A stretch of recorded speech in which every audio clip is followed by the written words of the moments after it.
Cette rubrique qui est si chère à notre communauté, le d'accord, pas d'accord, on va introduire très vite la phrase d'un certain arrière de Portland qu'apprécie Fred grandement. Damien Lillard s'est exprimé il y a de ça 10 jours dans la presse. Je vous lis la décla. Donc je pense que nous pouvons viser le titre. Nous avons un bon mélange de vétérans, expérimentés et de jeunes gars. Aujourd'hui, c'est la formule gagnante dans la ligue. L'ère des super teams est révolue en NBA. Avant de se poser la question de savoir si l'ère des super teams est révolue en NBA, donc d'accord ou pas d'accord avec cette phrase de Damien Lillard, on va essayer de définir ce que pourrait être une super team en NBA. On a quelques exemples récents, les Warriors avec l'arrivée de Kevin Durant. On peut déjà essayer de se poser cette question, est-ce que les Warriors avec Kevin Durant, Steph Curry, Klay Thompson, Draymond Green étaient une super team? Est-ce qu'on est d'accord là-dessus? Pour moi, oui. Clairement. Ok. Est-ce que les Nets de Kevin Durant, Kyrie Irving, LaMarcus Aldridge et on va dire Blake Griffin étaient une super team? Pour moi aussi. Alors, sans James Harden, non.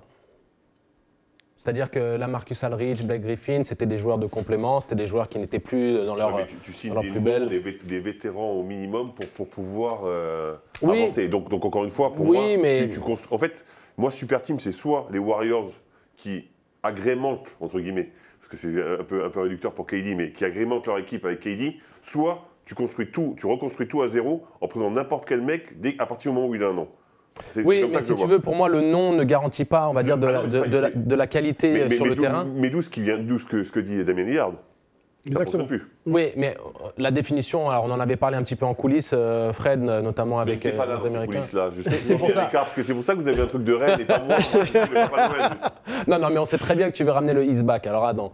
Mais par contre, on avait un petit peu du mal justement à avoir un consensus sur la définition à donner. On a plutôt Antoine et moi qui disions une super team, c'est un amas de stars qui signent les unes avec les autres pour créer justement une super team.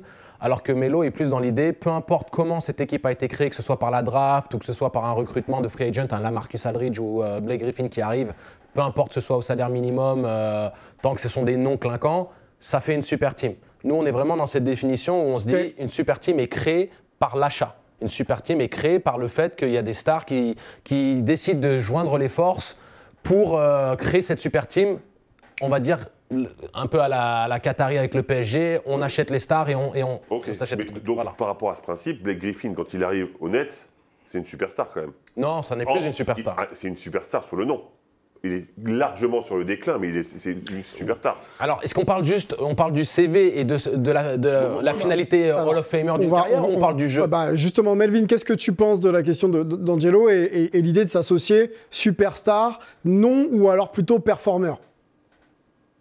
Je pense que c'est les deux, mais je pense que je comprends ce que veut dire Fred, c'est-à-dire que quand tu construis une super team et que tu as 3 ou 2 têtes d'affiche qui sont sur des contrats maximum, tu es obligé de signer des joueurs pour finir ton effectif au contrat minimum.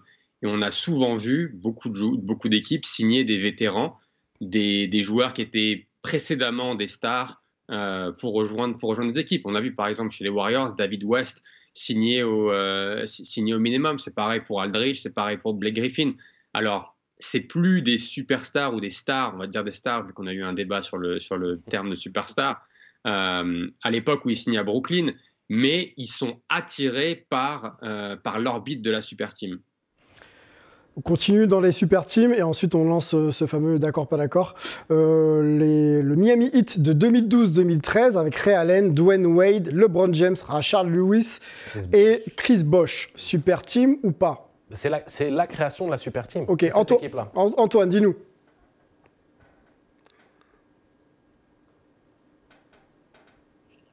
Ok. Donc clairement, et comme commençait à le dire Angelo, pour moi c'est là où on commence à voir la super team, c'est quand LeBron signe pour aller à Miami de Decision, et c'est clairement, il y avait déjà Chris Bosh, il y avait déjà Dwayne Wade, donc c'était vraiment pour créer ça, le bulldozer qui est censé écraser tout le monde derrière. Okay. Et c'est vrai que ça n'a pas complètement marché, même avec des joueurs en pleine force de l'âge. Et donc je pense que c'est un petit peu ça ce que veut dire Damien Lillard, c'est qu'il y en a eu 10 ans à peu près de ça, et que là, on se tourne un petit peu vers notre modèle.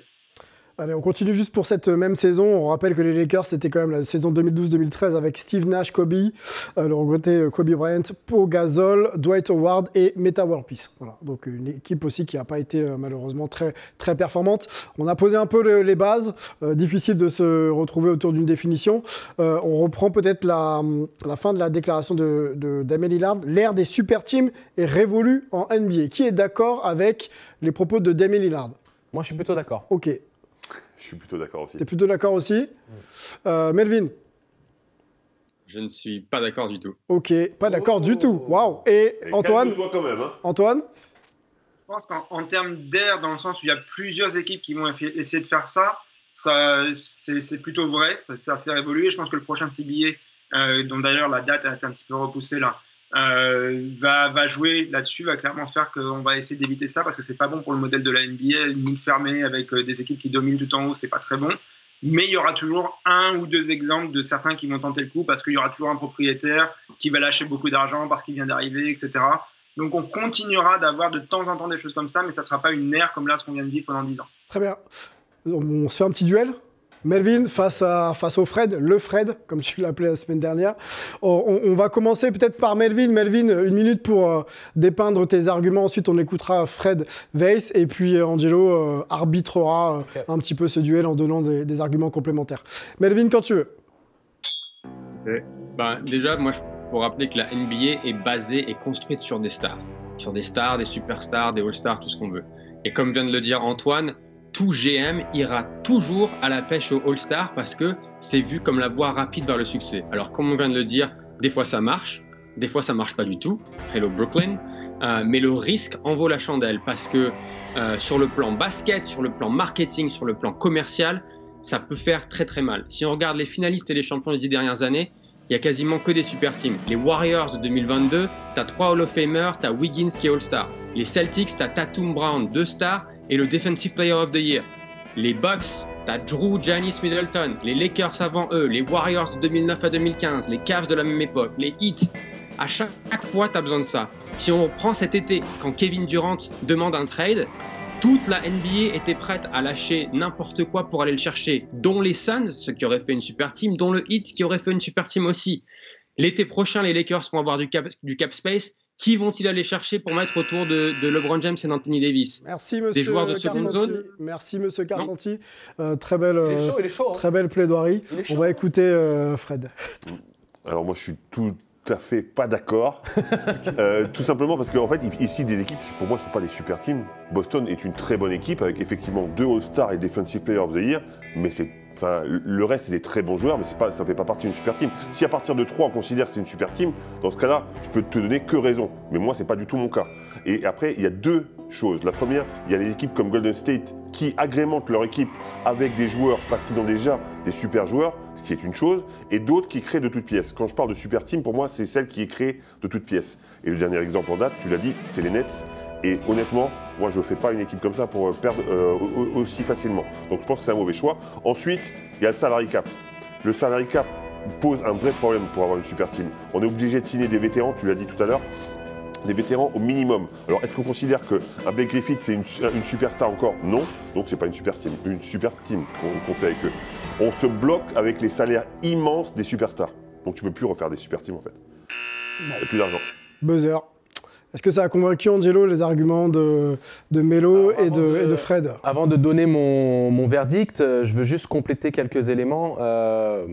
Il y a d'un côté ce que met en avant Melo qui est extrêmement bien présenté et l'argument qui est supposé faire sa plaidoirie, qui est supposé lui valider son point, en fait, lui revient comme un boomerang.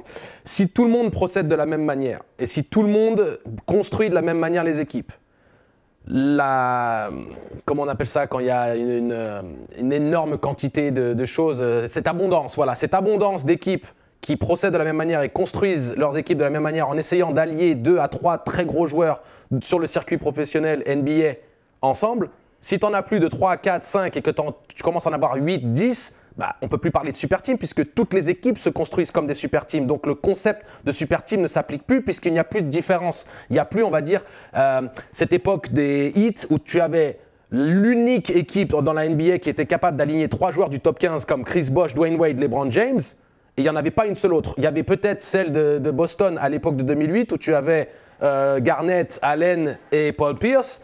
Et encore, il y en a qui vont peut-être remettre ça en question parce que tu te dis c'est tout de même pas au niveau de ce qu'avait le Heat. C'est pas au niveau d'un Klay Thompson, Kevin Durant et Steph Curry.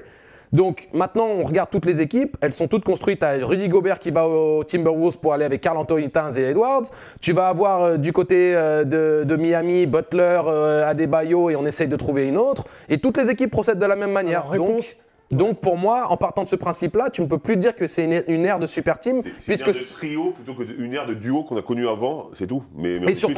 Et surtout, toutes les équipes maintenant procèdent de la même manière. Donc c'est difficile de dire que c'est une ère puisque tout le monde fait la même chose. Donc, réponse de Melvin, et ensuite on avance un petit peu dans le débat. Il nous reste quelques minutes pour discuter de tout ça.